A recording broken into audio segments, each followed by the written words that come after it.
हाँ, good morning friends. सभी को मेरा मृदुल प्रणाम और आशीर्वाद। साथियों, आज हम लोग पुनः रिपोर्टरी के रूब्रिक्स को पढ़ने के लिए उपस्थित हैं। हम लोग इधर लोगों के मन की बातें सुनने का प्रयास कर रहे हैं। रोगी के अंदर चल रही भावनाओं के हाल चाल और उभार, आंधी और तूफान को हम लोग नियंत्रित करने का प्रयास होम्योपैथिक दवाइयों से करने के लिए हमें आवश्यक होता है कि हम लोग उसके मानसिकता को पहचानें। क्या मन में चल रहा है, क्या बातें चल रही हैं। और सामाजिक व्यवस्था में आप देखें तो हम लोग बहुत सारे हमारे विरोधी होते हैं, हम एक दूसरे का विरोध भी करते हैं। ये एक किस जो आपको अच्छे लगते हैं, जो आपकी बात को मानते हैं, आप उनके प्रति सहमति जताते हैं, उनका साथ देते हैं। जो अच्छे नहीं लगते हैं उनका विरोध करते हैं या चुपचाप अलग रह जाते हैं। विरोध करना एक मानवीय प्रकृति भी है, क्योंकि ये कॉग्निटिव बिहेवियर के अंदर में आता है। आपके इमोशनल टकराव के साथ में ऐसी भाव बातें मन में उठती रहती हैं, जो हम लोग अपने मन को नियंत्रित रखने करके कोशिश करते हैं। लेकिन जब आप अपने आप से ही विरोध करने लगे, आप अपने ही विरोधी बन जाए, तो इसे क्या कहेंगे? है ना, दूसरों से विरोध करना तो आपका एक एक्सटर्नल कॉग्निटिव बिहेवियर के अंदर में आता है। लेकिन जब आप अपने मन की बात का विरोध करते हैं, तो उसको भी हम लोग को एक आंतरिक द्वंद्व की बात होती है। जो आंतरिक विरोध की बात होती है, उसे आज समझने का कोशिश करेंगे एक रूब्रिक्स के माध्यम से, जिसे कहा गया है antagonism with himself. An antagonism with himself बहुत ही बृहत रूब्रिक्स है और बहुत ही भावनात्मक रूब्रिक्स भी है, क्योंकि इस रूब्रिक्स के माध्यम से हम लोग बहुत सारी बातों को समझ सकते हैं। और आज आइए हम लोग इसको शब्द को देखें। एंटागोनिज्म जो है सो ग्रीक शब्द से बना है, एंटागोनिस्थाई, जिसका अर्थ होता है विरोध करना, टकराना और संघर्ष करना। एंटी का मतलब होता है विरोध, और एगोन का मतलब है संघर्ष या प्रतियोगिता, और विथ हिमसेल्फ का मतलब खुद से, स्वयं के साथ, अपने ही मानसिक ताने बनने से संघर्ष। तो सारांश क्या हो गया? व्यक्ति के भीतर दो विपरीत मानसिक शक्तियों का परस्पर संघर्ष करती हो, जिससे व्यक्ति अपने ही विरोध हो जाए। ऐसी अवस्था को हम लोग एंटागोनिज्म विथ हिमसेल्फ कह सकते हैं। यह साधारण आत्मदोष, आत्म आलोचना, दुविधा या हिचक नहीं है। यह गहरे, पीड़ादायक, निरंतर आंतरिक विरोध का भाव है। इसका जो रूब्रिक्स को, मन को माना जाता है कि एक बहती हुई नदी है। जब दो विपरीत धाराओं में एक ही बिंदु पर टकराती है तो तीव्र उथल पुथल उत्पन्न होती है। एंटागोनिज्म भी इसी तरह से इच्छा बनाम कर्तव्य, भावना बनाम तर्क, प्रवृत्ति बनाम नैतिकता, आकांक्षा बनाम भय, और अवचेतन बनाम चेतन, है ना, पर नियंत्रण। व्यक्ति स्वयं को दो हिस्सों में बटा हुआ अनुभव करता है। यह रूब्रिक्स सामान्य मानसिक बेचैनी नहीं, बल्कि मन के अंदर गहरे अखंडता के टूटने का संकेत है। आंतरिक रूप से, बाहर से टूटते रहते, लेकिन यहाँ आंतरिक रूप से जब टूट रहे हैं तो उसे हम लोग इंटीग्रेशंस का बिखराव कहेंगे। ऐसी अवस्था में व्यक्ति थक जाता है, निराश हो जाता है, निर्णय क्षमता को खो देता है, आत्मसम्मान को गिरा देता है, कुछ ना कर सके, ऐसी मानसिक लकवा की स्थिति आ जाती है। यह रूब्रिक्स गहरे मियाज, पुरानी भावनात्मक चोट, दुराग्रह, नैतिक क्लेश और आत्म आक्रोश का संकेत है। इसे हम लोग इतिहास के परिप्रेक्ष्य में देखें तो ग्रीक दार्शनिक प्लेटो ने मन के तीन हिस्से बताए। एक को कहा बुद्धि, साहस और इच्छा के बीच के संघर्ष का वर्णन किया। फ्रायड ने इसे ईगो और सुपर ईगो के रूप में समझाया, अर्थात प्रवृत्ति, विवेक और नैतिकता तीनों का पारस्परिक संपर्क बताया। और जंग ने इसे शैडो कॉन्फ्लिक्ट, अर्थात आंतरिक छाया से संघर्ष कहा है। और होम्योपैथी में डॉक्टर हेनीमैन ने मन देह की एकता और मन के नैतिक संघर्ष का कई स्थानों का उल्लेख किया है। केंट ने इसे कई मानसिक रूब्रिक्स के माध्यम से समझाया है: self approach, internal conflict, duality, remorse, doubt, etcetera. और सिंथेसिस रिपर्टरी और फाटक रिपर्टरी में, कंप्लीट रिपर्टरी में इसे पूर्ण रूब्रिक्स के रूप में विकसित किया है। हम लोग भारतीय ऐतिहासिक दृष्टिकोण से देखें तो भारत में मनोविज्ञान दार्शनिक का बहुत प्राचीन विचार रहा है। गीता में के अर्जुन का आंतरिक द्वंद्व, धर्म संकट, है ना, अंतः द्वंद्व कहा। उपनिषद में द्वैतवाद भाव यानी मन का दो दिशा में खींचना, योग शास्त्र में चित्त वृत्ति का संघर्ष माना गया है। और आयुर्वेद में मानसिक प्रकोप, मन की आंतरिक असंगति कहा है। बौद्ध ने कहा कि द्वेष, मोह, लाभ के संघर्ष, और जैन धर्म में से विरुद्ध भाव कहा है। भारतीय सामाजिक संस्कृति में संदर्भ में यह संघर्ष और भी स्पष्ट रूप से मिलता है।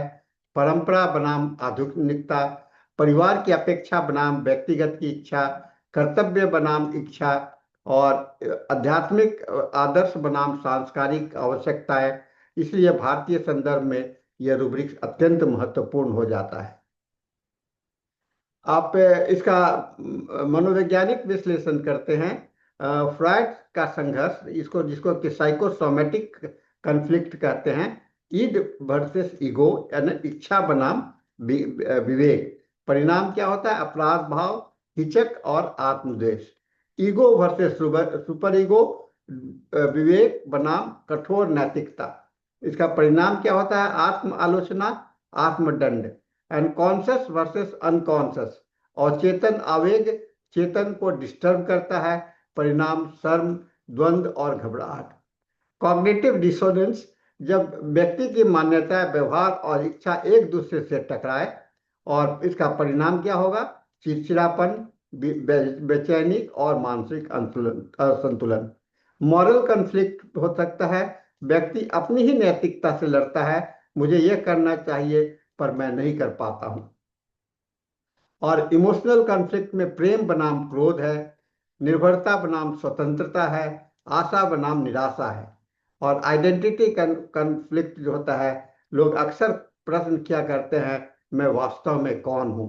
और जीवन परिवर्तन आघात, ये बात जो है सो विफलता के बाद आता है। सेल्फ सैबोटेज पैटर्न, व्यक्ति स्वयं ही अपने राह को बाधा बन जाता है। इसका परिणाम क्या होगा? आत्मघृणा, आत्मदंड, असफलता की पुनरावृत्ति। और साइकोसोमेटिक कॉन्फ्लिक्ट, आंतरिक संघर्ष शरीर में व्यक्त होता है। यानी कि आप अब आइए, इसको फिजिकल डिजॉर्डर शुरू हो जाएंगे। गैस्ट्रिक समस्या, आईबीएस यानी कि international irritative bowel syndrome, migraine, allergy, asthma and high blood pressure. रोगी को कैसे पहचानिएगा? तो निर्णय लेने में संघर्ष होगा। एक ही विषय में कभी कहेगा हाँ, कभी कहेगा नहीं। निर्णय के साथ ही अपराध बोध होता है। और आत्मनिंदा व आत्म आक्रोश होता है, स्वयं को दोष देता है, अपने प्रति कठोरता दिखलाता है। विपरीत आवेग का संघर्ष, प्यार भी दूरी भी, बोलना भी है और मुंह बंद रखना भी है। और आंतरिक दबाव, नैतिकता बनाम इच्छा, कर्तव्य बनाम शरीर। और निद्रा में अस्थिरता, बिस्तर पर लेटते ही विचारों का तूफान आ जाना और स्वयं से बहस करना।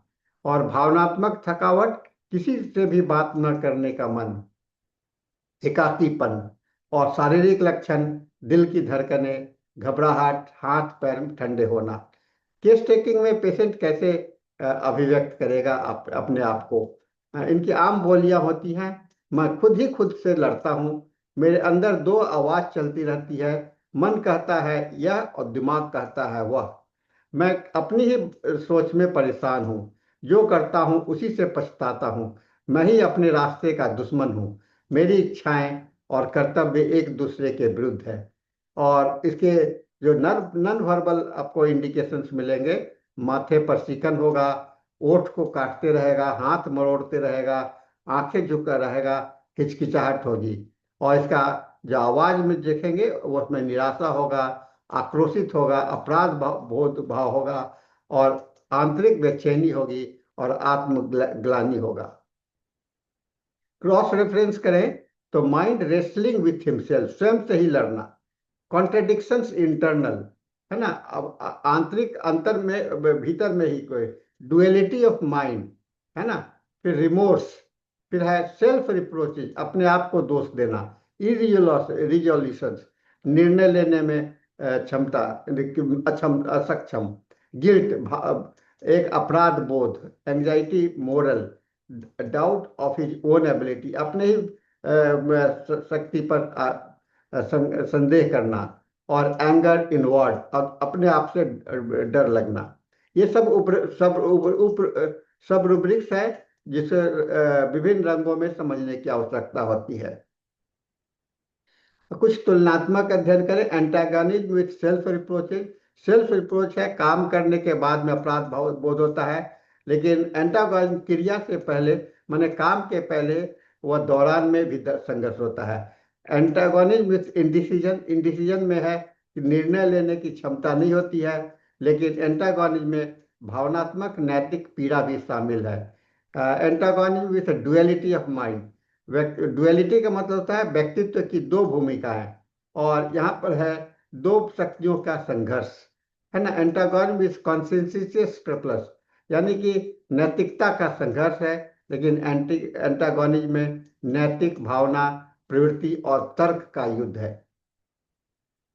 सोरा जो होगा, इसका मैग्नेटिक फीचर्स, सोरा जो होगा सो अपराध बोध होगा, नैतिकता का दबाव होगा, आत्म आलोचना होगा, दुविधा होगा, और संदेहशील विवेक होगा। साइकोटिक जो होगा सो छिपा हुआ संघर्ष, सप्रेस्ड डिजायर होगा, इनर डुप्लीसिटी होगी, शर्म और छिपावा, और भीतर ही भीतर घुटना। सिफिलिस में आत्मघृणा, आत्मविनाश, अत्यधिक नैतिक दबाव, और खंडित आत्मबोध, और आत्म दंड की इच्छा। ट्यूबरकुलर जो होगा तो बेचैनी होगी, इच्छा और दायित्व के बीच में युद्ध होगा, और तेज परिवर्तनशील होगा। और कैंसरस में होगा परफेक्शनिज्म, सभी कुछ एकदम सही पर हो बनाम वास्तविकता, रियलिटी। आदर्शों और थकान का संघर्ष होगा, और स्वयं को लगातार गलत ठहराना होगा। इसके कुछ विशिष्ट औषधियां हैं जो देखें। एनाकार्डियम बहुत ही महत्वपूर्ण है, दो इच्छा, दो आवाज, और एक आदेश और एक विरोध। ऑरम मेटालिकम आत्मदोष, आत्मदंड और नैतिक पीड़ा। नेट्रम म्यूरिटिकम भावना बनाम आत्म संयम। इग्नेशिया विरोधाभासी भावनाएं। नक्सभूमि का आवेग होता है और नियंत्रण करने की कोशिश, ये दोनों में टकराव है। और स्टेफेसेगेरिया दबा हुआ क्रोध भीतर ही भीतर घूमता रहता है। लाइकोपोडियम में संदेह होता है और बाहर से साहसी दिखलाता है। छिपिया कर्तव्य बनाम व्यक्तिगत स्वतंत्रता होगी। आर्सेनिकम परफेक्शनिज्म होगा, लेकिन आत्म आकलन इसके साथ में होगा। और कॉस्टिकम आदर्शवादी आत्मयुद्ध होगा, स्वयं से ही लड़ेगा। और कैलिकार कठोर नैतिकता का संघर्ष होगा। केस टेकिंग में हम लोग कैसे पहचानेंगे, तो हम लोग को कुछ निम्नलिखित बिंदुओं पर संकेत ध्यान देना चाहिए। विरोधाभासी कथन है, मैं उससे प्यार करता हूं पर उससे दूर रहना चाहता हूं। मुझे आराम चाहिए पर आराम करते ही अपराध लगता है। भावनात्मक पोलैरिटी होगा, प्रेम प्लस क्रोध, इच्छा प्लस भय, और उम्मीद प्लस निराशा। मनोदैहिक फिजिकल साइको साइकोफिजिकल सोमैटिक संकेत मिलेगा। सिर को दबाना, छाती पर हाथ रखना, गहरे सांस लेना, और अचानक रुकना। सपने देखते हैं का अपने से लड़ रहे हैं, दो रूप है, टूटा हुआ दर्पण है, विभाजित रास्ता है।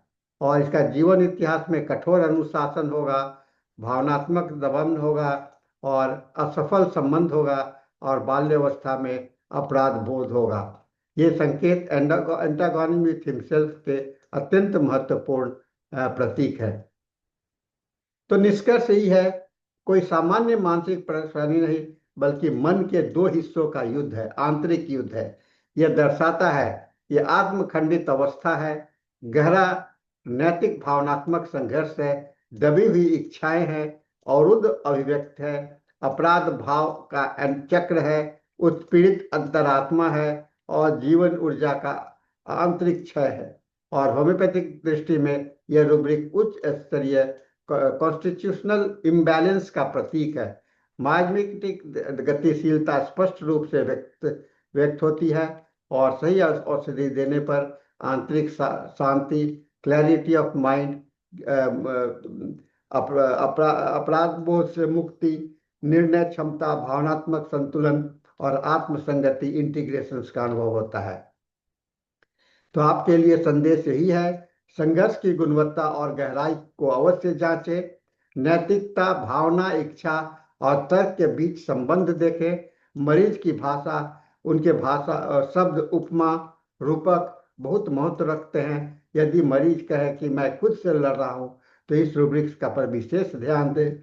सपनों, इतिहास, व्यवहार और शारीरिक लक्षण सभी को एकत्रित करके समझे। तो इस प्रकार इस रूब्रिक्स को समझेंगे तो हम मन के अंदर की चल रहे बातों को समझ में आएगा और इसको समझ करके हम लोग रोगी को के भावनात्मक स्तर को, उसके मानसिक स्तर को और अंतर में मन में चल रही बातों को कुछ हद तक समझने के लिए समझ सकेंगे। तो यह रूब्रिक्स बहुत ही महत्वपूर्ण है। हम लोगों को इसको चिंतन करना चाहिए, रोगी में अवलोकन करना चाहिए।